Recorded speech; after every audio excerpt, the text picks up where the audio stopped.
सारखं गारेगार पाणी प्यायचं असेल तर मग माठ हा उत्तम असतो आणि माठ एवढा थंड असतो की असं वाटतं की त्याच्या भोवतीच लपेटून राहावं। कारण बऱ्याचदा असं होतं की उन्हाळ्यामध्ये गरमीच एवढी होते की थंडगार माठ बघितला की राहवल्याच जात नाही आणि उन्हाळ्याची चाहूल लागली की सगळ्यात आधी आठवण येते ती गारेगार पाणी देणाऱ्या माठाची। भर उन्हातून जेव्हा आपण घरी येतो तेव्हा माठातलं थंडगार पाणी प्यायल्याशिवाय काहीच समाधानच होत नाही। फ्रीजमधलं पाणी कितीही गार असलं तरी त्याला काही माठाच्या पाण्याची सर नाही। यामुळे उन्हाळ्यात आपण आवर्जून माठ आणतो, पण बऱ्याचदा असं होतं की नव्या माठातलं पाणी थंड होतं पण जुन्या माठातलं पाणी थंड होत नाही। पण बऱ्याचदा असं सुद्धा होतं की नव्या माठातलं सुद्धा पाणी थंड होत नाही आणि तो माठ बराच झिरपू लागतो। असं काहीही आपल्या माठासोबत होऊ नये आणि गारेगार पाणी देणाऱ्या परफेक्ट माठाची पैसा वसूल खरेदी व्हावी यासाठी माठ विकत आणताना या गोष्टी तुम्हाला नक्की तपासून घ्यायच्या आहेत। आता बघा, खरेदी जेव्हा तुम्ही माठ करणार आहात तेव्हा तुम्हाला या गोष्टी करायच्या आहे। यामध्ये सगळ्यात मेन पहिली गोष्ट म्हणजे अशी, माठ नेहमी लाल किंवा काळ्या रंगाचाच घ्यावा। बाजारात डिझाईन असणारे जे पांढरे माठ मिळतात ते घेणं शक्यतोवर टाळायचं, कारण ते तयार करताना त्यामध्ये खूप केमिकल्स वापरले जातात। माठ आणण्यासाठी नेहमी दिवसा उजेडीत जायचं। माठ घेताना तो उन्हाच्या दिशेने वर धरा, त्यात काही छेद आहे का किंवा तडा गेला आहे का हे लगेच आपल्याला दिसेल। माठ चांगला भाजून पक्का झालेला असेल तरच त्यात थंड पाणी होतं आणि त्यामुळे माठ घेताना तो उलटा करून वाजवून पहा।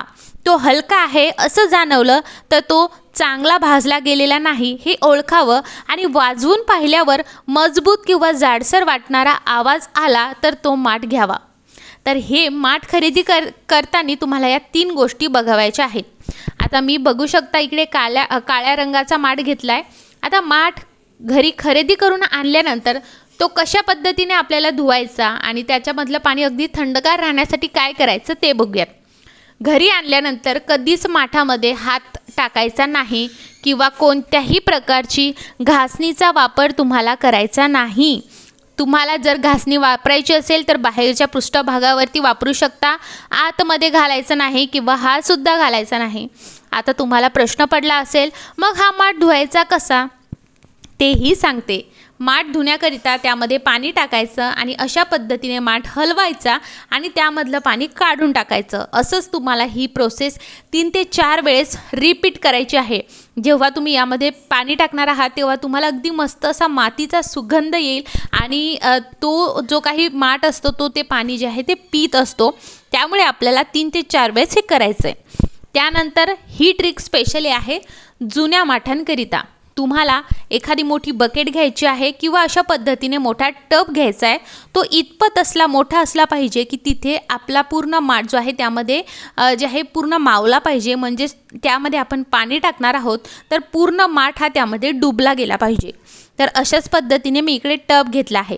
आता नवा माठ असेल तर मग काय करू शकता, तर फक्त तुम्हाला माठ हा भरून घ्यायचा आहे आणि तो तसाच ठेवला तरी चालेल। पण असं काहीच नाही की ही ट्रिक जी आहे ती तुम्हाला नव्या माठाशी जी आहे म्हणजे नवा माठ घेतला की त्यासोबत लागू करायची नाही, असं काहीच नाही। त्याला सुद्धा तुम्ही हे करू शकता। तर तुम्हाला माठ सुद्धा फुल भरून घ्यायचा आहे आणि जेही तुम्ही टब किंवा बकेट घेतली आहे ते सुद्धा फुल भरून घ्यायचं आहे। आता इथे पिण्याचं पाणी तुम्हाला नाही भरायचं, इथे वापरायचं पाणी तुम्हाला भरायचं आहे आणि असं बिलकुल नाही, आपल्याला बिलकुल पाणी इकडे वाया घालवायचं नाही आहे। ह्या पाण्याचा वापर आपण नक्कीच बाकीच्या गोष्टींसाठी करणार आहोत। आता बघा मी इकडे माठ व्यवस्थितरित्या भरून घेतला आहे। आता टबसुद्धा आपण भरून घेतो आहोत।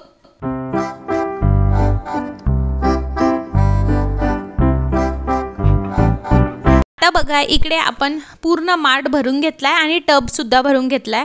आता हा पूर्ण 1 दिवसांकरिता आपल्याला असाच ठेवायचा आहे, ह्या टबमध्येच ठेवायचं आहे। आता ह्या माठातलं पाणी जे आहे ते झिरपत राहील। जर याच्यासोबत तुम्ही जर झाकण सुद्धा घेतला असेल मातीचं तर ते सुद्धा तुम्ही टबामध्येच बुडवून ठेवू शकता। तर पूर्ण याच्यामधलं पाणी झिरपत राहील आणि जेवढे जास्त पाणी झिरपत राहील त्या माठातलं पाणी जास्त थंड होतं।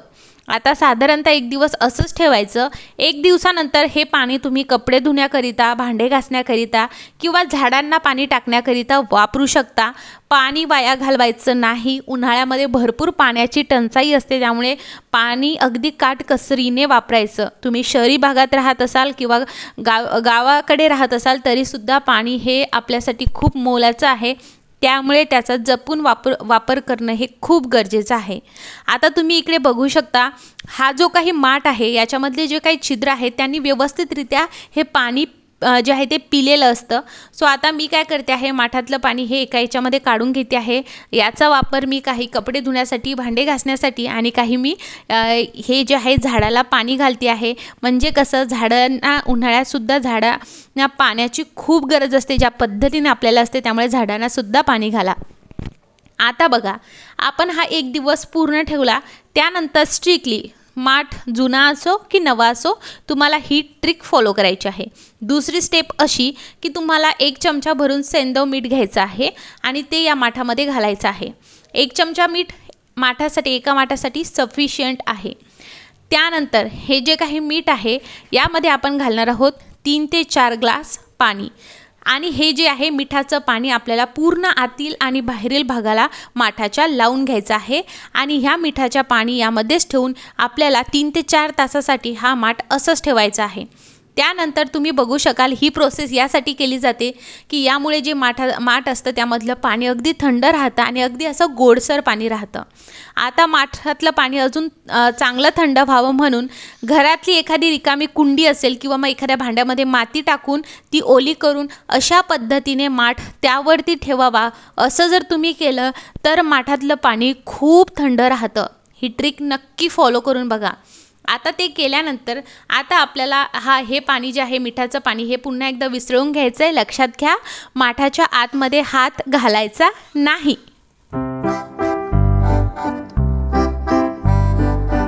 आता तुम्ही इकडे बघू शकता, आपण इकडे माठ हा भरून ठेवलेला आहे। आता हा माठातलं पाणी जर जुनं असेल तर ही ट्रिक तुम्हाला फॉलो करायची आहे, नवीनला केलं तरीही चालेल। जुना एखादा टॉवेल, सुतीच कपडा घ्यायचा आहे किंवा काळ्या धारीचं पोतं असेल किंवा एखादं तुमचं जुनं टी-शर्ट असेल, शर्ट असेल, थोडंसं जाडं असलं पाहिजे, त्यामुळेच मी इकडे काय केलं, टॉवेल वापरला आहे। हा थोडा जाडा आहे आणि जुना आहे म्हणून मी याचा वापर करते आहे। ओलसर करून घ्यायचा आहे आणि तो पूर्ण माठाभोवती गुंडाळून घ्यायचा आहे। फक्त एक गोष्ट लक्षात घ्या, हा ओला असला पाहिजे आणि हा दिवसभर तुम्हाला ओलसरच ठेवायचा आहे, पण दुसऱ्या दिवशी मात्र हा स्वच्छ पाण्याने धुवायचा आहे आणि कोरडा करून मग पुन्हा वापरायचा आहे, नाहीतर अशाने बुरशी लागते। सो ही ट्रिक तुम्हाला फॉलो करताना ही काळजी घ्यायची आहे। अशा पद्धतीने त्यावरती पाणी टाकत राहायचं आहे। असं जर तुम्ही केलं तर फ्रीजपेक्षा गार पाणी माठामध्ये राहतं आणि माठातल्या पाण्यामध्ये भरपूर असे जीवनसत्व, मिनरल्स असतात। त्याच्यावरती जी काही माहिती आहे ती मी ऑलरेडी शेअर केली आहे। व्हिडिओ नक्की तुम्ही बघा आणि मग तुम्ही हे थंडगार पाणी असं एन्जॉय करू शकता। हा माठ तुम्हाला उन्हात नाही ठेवायचा आहे, अशा ठिकाणी ठेवायचं आहे जिथे की हवा खेळती राहील आणि याचं बाष्पीभवन होऊन हे जे माठातलं पाणी आहे ते थंड होत असतं। सो असं केल्याने तुमच्या माठातलं पाणी नेहमी थंड राहील आणि फ्रीजमधलं पाणी न पिता तुम्ही नक्की माठातलं पाणी पिलं पाहिजे, म्हणजे तुमचा गळासुद्धा बसत नाही, खोकलासुद्धा तुम्हाला लागत नाही आणि हा उन्हाळा तुमच्या फॅमिलीसोबत नक्की एन्जॉय करा। तर मंडळी, हा व्हिडिओ तुम्हाला आवडला असेल तर नक्की कमेंट करा। जुना माठ असो का नवा माठ असो, पाणी माठ हा थंडच देणार। हा व्हिडिओ बघितल्याबद्दल खूप खूप आभार। सबस्क्राईब नक्की करा।